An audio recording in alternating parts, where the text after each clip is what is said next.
वंदे मातरम, जय हिंद, जय भारत।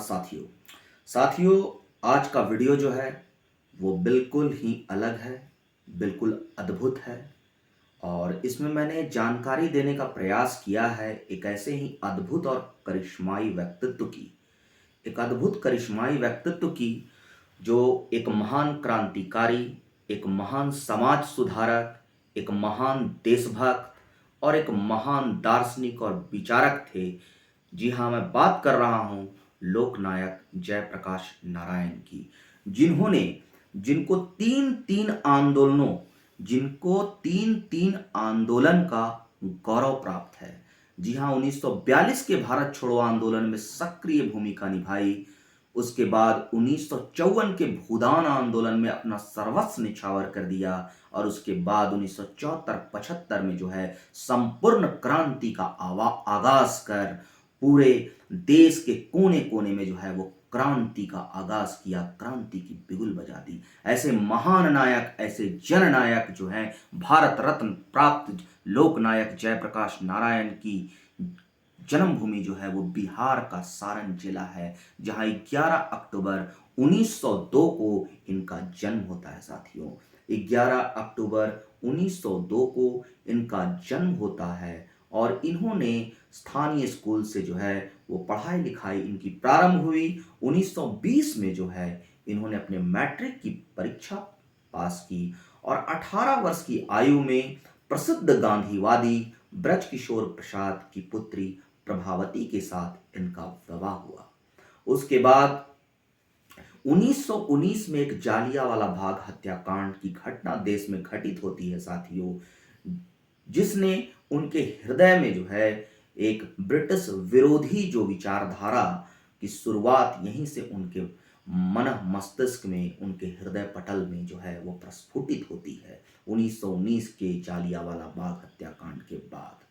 उसके बाद जो है वो मौलाना अबुल कलाम आज़ाद, जी हाँ दोस्तों, मौलाना अबुल कलाम आज़ाद की विचारधारा भाषण ने उन्हें बहुत अधिक प्रभावित किया था। पटना में उन्होंने मौलाना अबुल कलाम आज़ाद का भाषण सुना, जिसमें उन्होंने अंग्रेजी शिक्षा के परित्याग का आह्वान किया था नवयुवकों को और छात्रों को। उसके बाद जो है मौलाना अबुल कलाम आज़ाद के इसी भाषण ने उनकी जो है मन मस्तिष्क पर बहुत प्रभाव डाला और उनकी जो उनके जीवन की दशा और दिशा दोनों को बदल दी।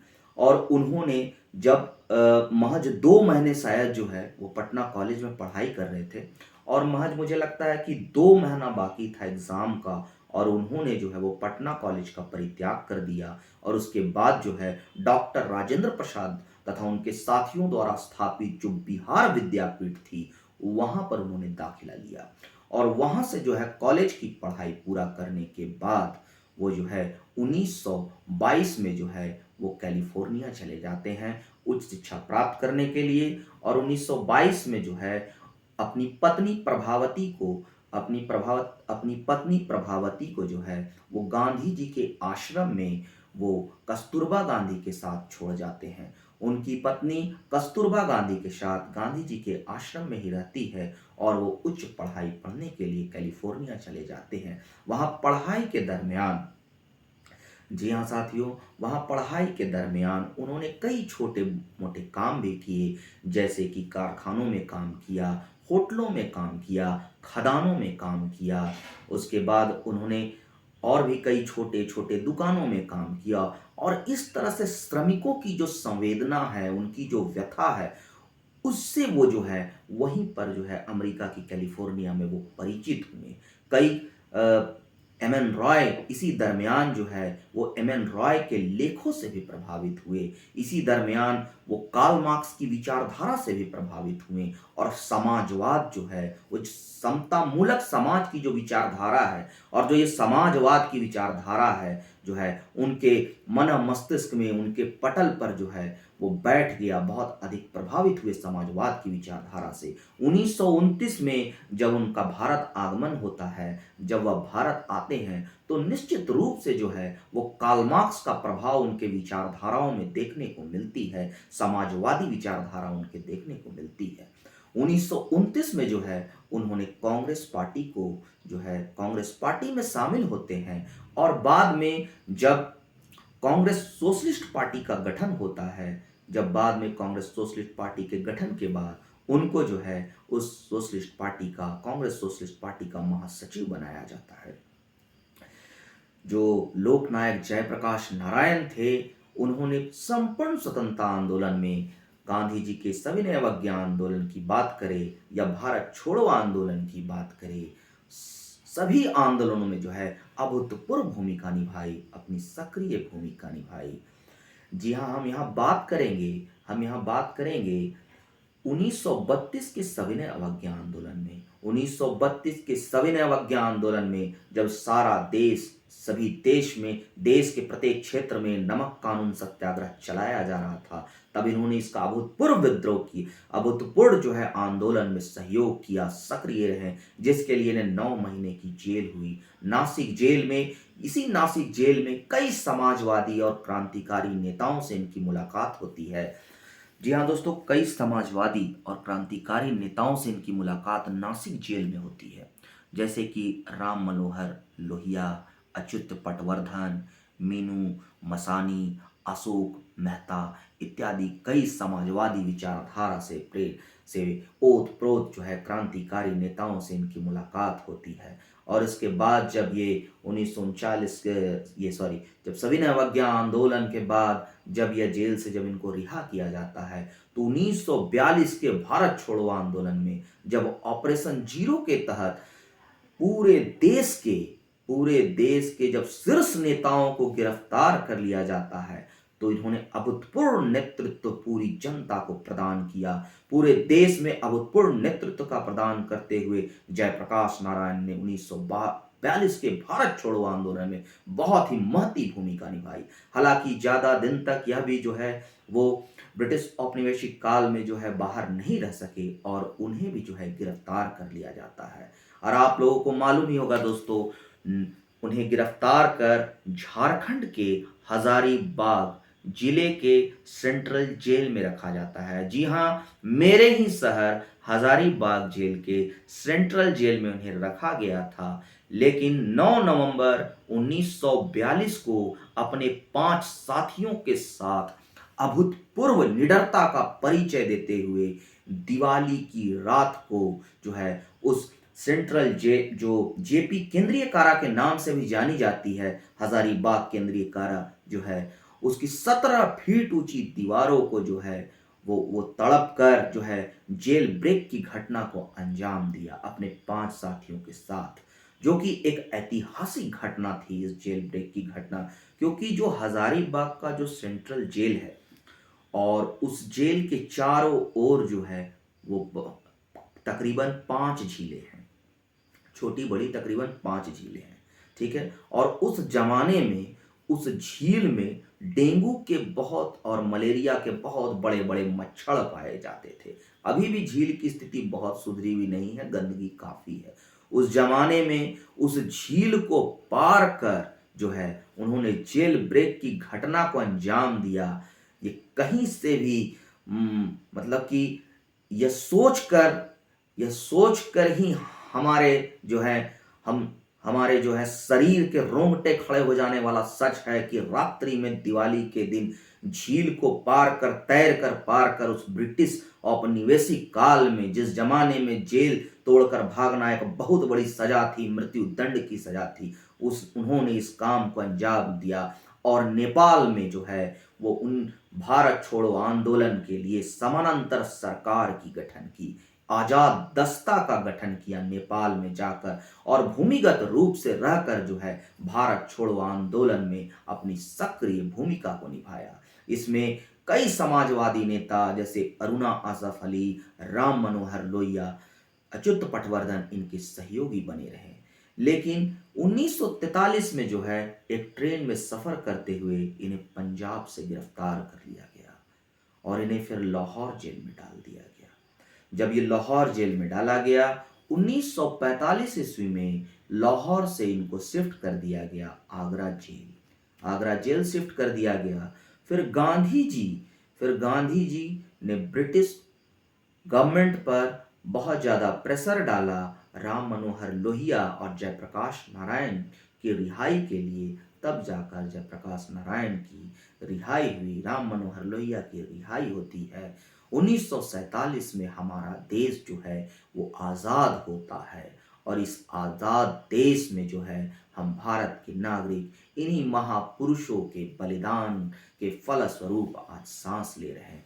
लेकिन मेरे भाइयों, मेरे दोस्तों, ये एक अद्भुत आत्मा थे, ये एक अद्भुत करिश्माई व्यक्तित्व थे। ऐसे महान व्यक्तित्व के जीवनी को हमें पढ़ना चाहिए और उन पर विश्लेषण करना चाहिए। उन पर हमें शोध अनुसंधान करना चाहिए कि आखिर इस कलयुग में इस प्रकार के व्यक्तित्व का जन्म कैसे होता है। उसके बाद इनकी समाजवादी विचारधारा ने इनके समाज सुधार की तरफ इनको मोड़ दिया, और उन्होंने लोकनायक जयप्रकाश नारायण जो है विनोबा भावे के महान भूदान आंदोलन में शामिल हो जाते हैं, और 1954 ईस्वी में भूदान आंदोलन में शामिल होकर अपना संपूर्ण जीवन जो है न्यौछावर करने का संकल्प लेते हैं, और करीब 10 वर्षों तक जो है इस भूदान आंदोलन में वो शामिल रहते हैं। और 1957 में सरकार की लोक नीतियों के विरोध में ये राजनीति से संन्यास ले लेते हैं। ये राजनीति से संन्यास 1957 में साथियों लेते जरूर हैं, लेकिन चूंकि इनके लहू में, इनके रक्त में जो है वो क्रांति का बिगुल जो है वो फूट रहा था। इनकी रक्त जो है, ये इनका लहू जो है केवल सिराओं और धमनियों में बहने वाला नहीं था, ये वतन के लिए हमेशा उबाल मारता रहा है इनका लहू। इसीलिए इन्होंने फिर जो है वो राजनीति में वापसी की 1970 के दशक में।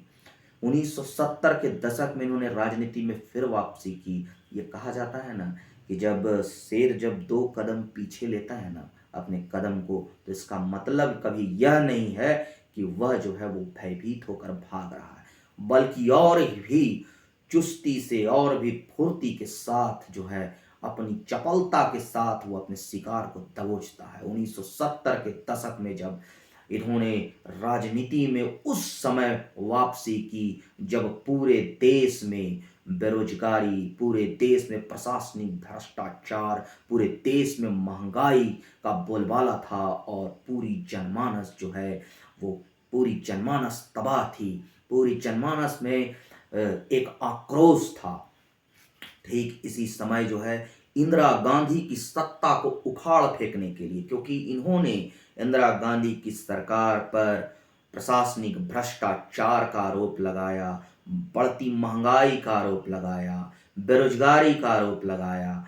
उन्होंने जो है वो शिक्षा के क्षेत्र में क्रांति लाने की बात कही, और इसीलिए इंदिरा गांधी की सरकार को उखाड़ के फेंकने के लिए पुनः जो है क्रांति की शुरुआत की।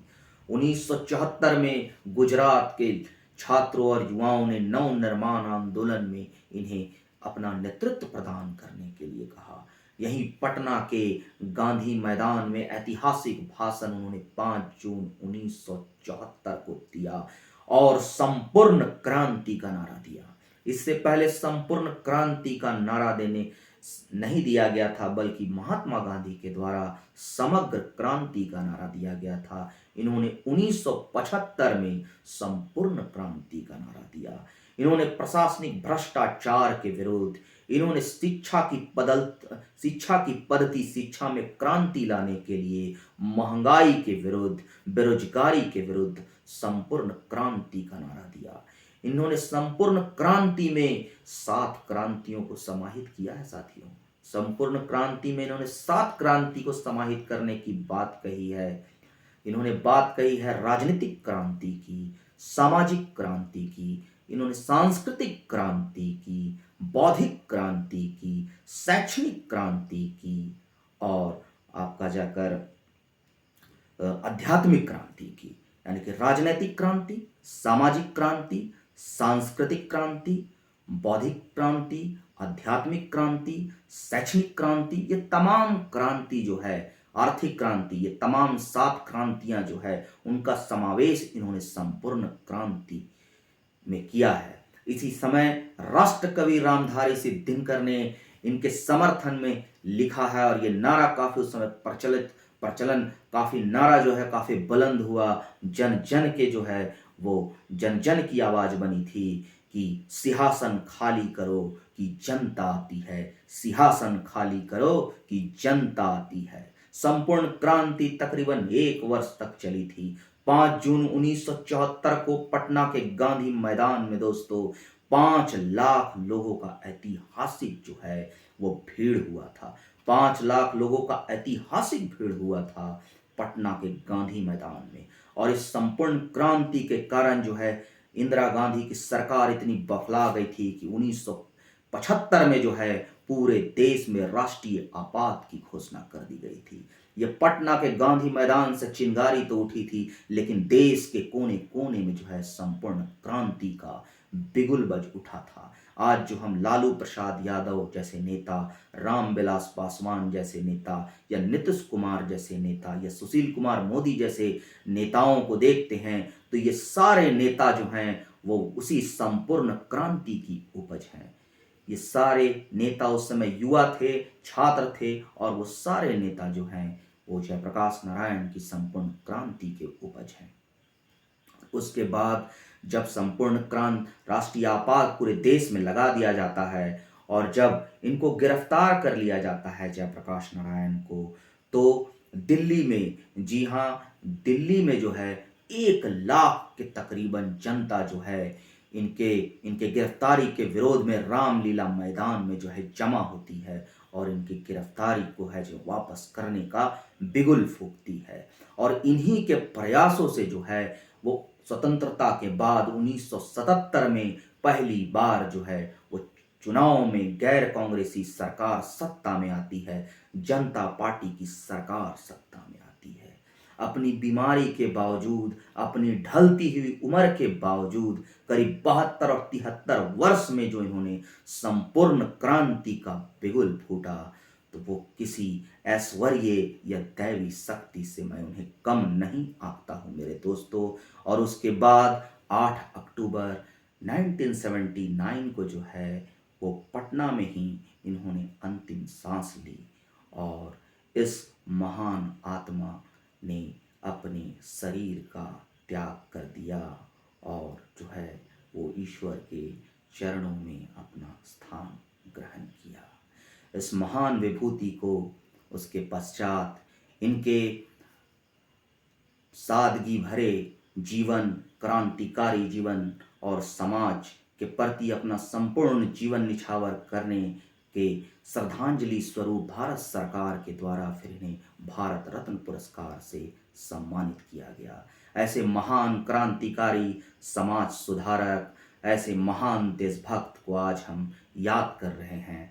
आज उनकी पुण्यतिथि है, अक्टूबर का माह चल रहा है, 11 अक्टूबर को उनकी जयंती भी है। पूरा राष्ट्र जो है उनका वंदन कर रहा है, उनको नमन कर रहा है, उनको श्रद्धा सुमन अर्पित कर रहा है। हम भी उनको नमन करते हैं, श्रद्धा सुमन अर्पित करते हैं, उनका वंदन करते हैं। जय हिंद, जय भारत, वंदे मातरम दोस्तों।